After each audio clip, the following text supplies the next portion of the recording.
What's up, guys? Welcome back to Rise and Grind. Are you rising? Are you grinding? That's the question. It's okay. That's the question. So if you're not rising, grinding, then what are you doing? I love that the week just started off like that. Yes. Happy Monday. Let's get after it. Guys, you have to have, I'm going to start this off before we dive into our trends. You have to bring the energy into the week. If you're not bringing the energy, if you're not bringing the momentum into the week, you ain't going to have a good week. You ain't going to have a great week. You ain't going to be ready to get after it. That's the problem. Yep. We are like, again, we are the pilots to our bodies and our lives, and we're the captains, right? So if we're not bringing the energy, nobody's bringing it for us. No. If you're not making yourself stoked, nobody's going to make you stoked. So guys, happy Monday. You are alive. I was in a meeting actually on Sunday, and I want to say this. I'm going to shout out to this guy over at 43 Oak, the guy Jim there, and he shared with me. He goes, we're having a conversation like, "How's your day going?" He goes, "It's a great day. I'm alive." Right? And I was like, "Damn." I was like, all right. Like it was so random when he said it, but after I hung up, I'm like, "Damn, he's right." Like that perspective. So if you're watching this, no matter what's going on in your life right now, you're still watching this. You're alive. So good for that. Happy Monday. Let's dive on in. All right. The first trend that I have is that Instagram is testing unskippable video ads the same way that YouTube has it, which is so incredibly annoying, and it's rolling out very slowly. Dang it. But so hate that. When you're scrolling on the app, when you come across one of these unskippable ads, it will literally stop you from scrolling. You can't continue to scroll. Really? You can't swipe away. You have to watch the video ad. It can't be skipped. What? Which is, it's interesting. So far, users are in an uproar. They're like, why do I have to sit here and watch this ad? No, that's historically, crazy. you can just swipe away, and if you want to watch, you can watch, right? So from the user standpoint, people are like, F this, it sucks. Like that's not what you come to Instagram for. We were talking about that this morning. You go to Instagram to see your friends and your family and experiences. You don't go to be sold things, and now you're forced to see an ad. You're stuck. You can't scroll at all. So on the user side, it sucks. On the brand side, interesting, because you can now force people to watch your full ad. They can't swipe away. It will come at a premium, right? Because remember, meta costs have been rising. Like tremendously. Inflation. Over the past, few months. Meta's the new inflation. Yeah, and it's like, and that was for a skippable ad. Now can you imagine for an unskippable ad, how much you're going to pay? It's going to be a bidding war, right? So I will personally not be on the platform as much then. No, I don't want to sit there and watch that across the board. Can I tell you that's why I deleted, and I almost probably, if I looked at my phone and looked at how often Snapchat is open in my phone, it is probably like less than 1% of the apps that I use.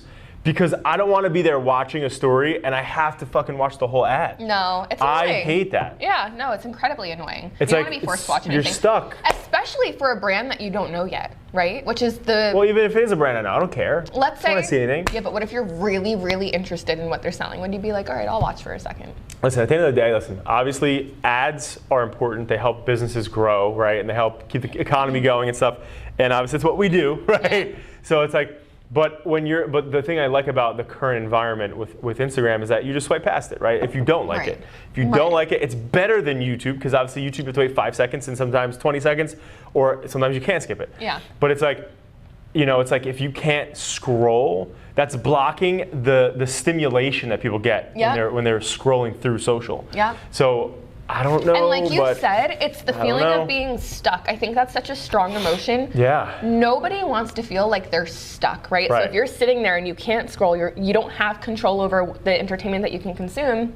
There probably we don't want to be stuck in social media channels. We don't want to be stuck in jobs. We don't want to be stuck in relationships we're not supposed to be in. No, absolutely None of that stuff. No. None of that stuff. No. Don't be stuck. Don't be stuck. Don't be stuck, but also get to the lagoon. See if you find an unskippable ad.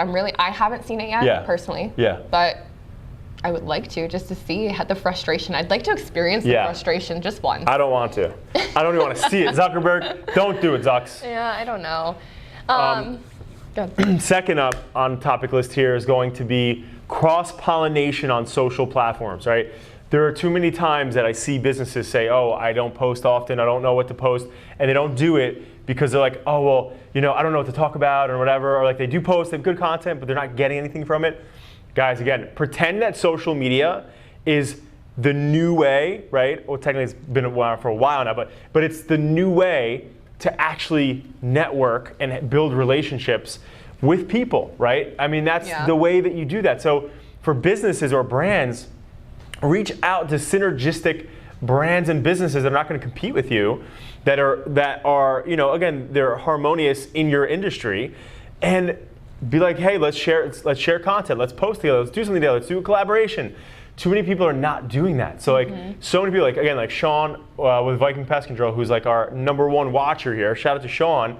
But it's like, if you're doing that and you know, okay, I'm gonna work with real estate agents, because real estate agents are not doing pest control, right? Like, but they're in homes, and like, you know, I want to be in homes, or a contractor. That's such a smart partnership. Yeah. So like if I was Sean, I would be saying, I'm gonna go meet every contractor that's building custom homes, or just building real homes and doing agents, things. Mortgage agents, reps, everybody. Yeah. Anybody who touches a home needs to know Sean. Call Sean, Viking Pest Control, baby, let's go.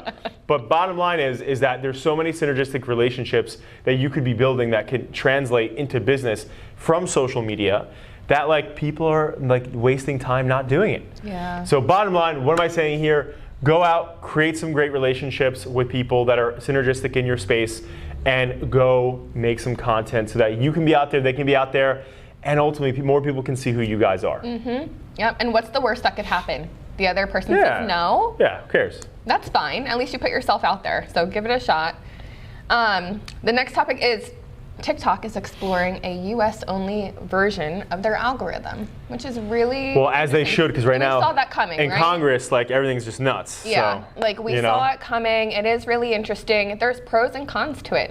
There's pros and cons to everything, but there's pros and cons to this specifically. One of the first things I thought about was, well, if I'm an international brand, can I reach international audiences now? If it's a US-only algorithm, how does the algorithm, you know, work within the US? That's different between the UK or you know, Australia or somewhere else. So that's something that a lot of businesses are going to have to start to consider now. You know, that's one con of it. But on the pro side, you can now possibly tailor your content to just the US versus, like, you know, just the UK. So like find a way to adapt and spin with it. But I don't know. I'm interested to see how the algorithm is going to be affected, because I think right now I'm used to just the content that I see on TikTok, and I think it's, I don't want to say normal, because some of it is outlandish. Mine's only outlandish.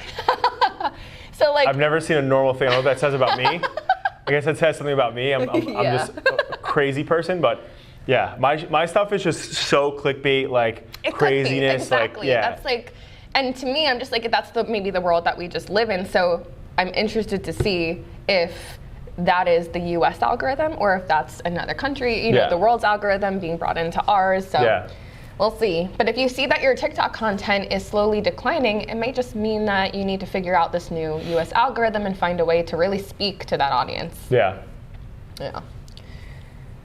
I'll let you hit your next one. Okay. I'll hit your next one. Wow, thank you. That's so kind. I'll let you get it. That's so kind. This is the last one that I have for today, but it's Google will officially no longer be indexing websites that do not work on mobile phones. So it's not even. But they've been saying this forever. I know they have been. Like, I remember last. I remember mobile getting like. Yeah. It's like, come on, like they've been saying this forever. Mobile first indexing. It's almost like they keep saying like, this is your last chance. This is your last chance. Now they're seriously like, by July 5th, if your website does not work on mobile.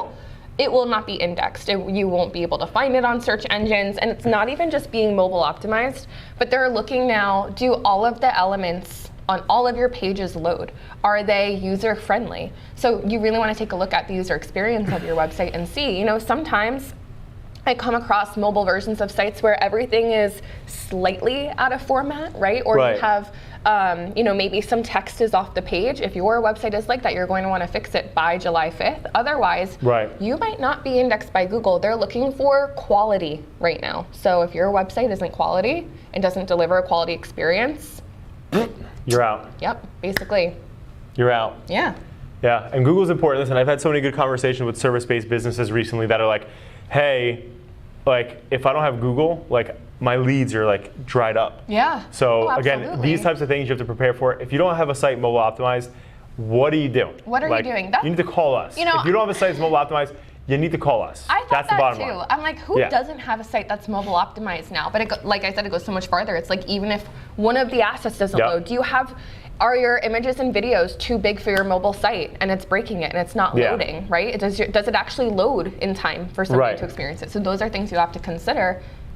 And if it doesn't, come chat with us. Come chat with us. We got your back. But guys, happy Monday. We're going to make it nice, light and tight and short here. But happy Monday, guys. I hope you crush your week, and we'll see you back 9 a.m. next time on X, LinkedIn, YouTube, Meta. We'll see you next time, guys.